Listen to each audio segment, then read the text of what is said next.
আসসালামু আলাইকুম প্রিয় বাহরাইন সহ সকল প্রবাসী ভাইদের জন্য আমার খুবই গুরুত্বপূর্ণ এই ভিডিওটা। অবশ্য সবাই দেখা মাত্র একটা শেয়ার করে দিবেন। আপনার একটি শেয়ারে অনেক প্রবাসী ভাই এই সমস্যা থেকে বেঁচে যাবেন।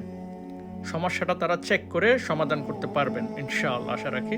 সবাই ভিডিওটা একটা শেয়ার করে দিবেন। নতুন হয়ে থাকলে যে কোনো আপডেট জানতে অবশ্যই উপরে ফলো অপশানে ফলো করে রাখবেন ইনশাআল্লাহ।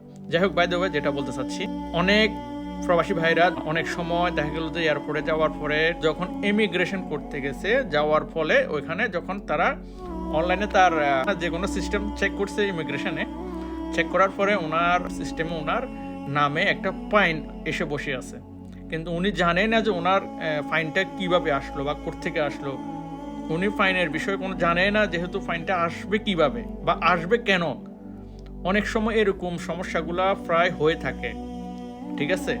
আপনারা যারা এখন বর্তমানে 13 এপ্রিল থেকে টিকিট সংগ্রহ করবে, অনেকে টিকিট ফ্লাইট অলরেডি চালু আছে, আপনারা জানেন এটা।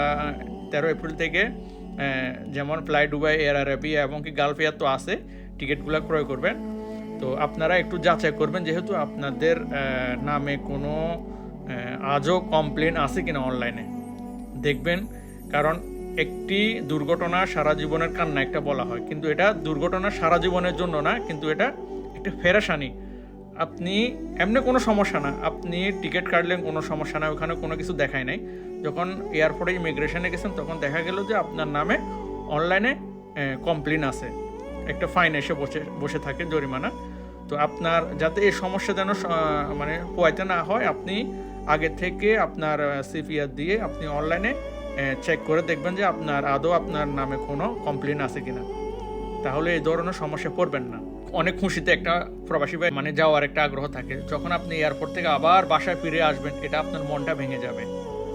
তাই বলতেছি, যে কোনো বিষয়ে আপনার মানে যাওয়ার আগে, টিকিট ক্রয় করার আগে একটু যাচাই করে দেখবেন, যেহেতু আপনার নামে আদৌ কোনো কমপ্লেন আছে কিনা।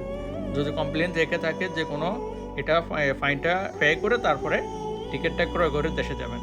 আশা করি ভালো থাকবেন। ভিডিওটা একটা শেয়ার করে দেবেন। আসসালামু আলাইকুম।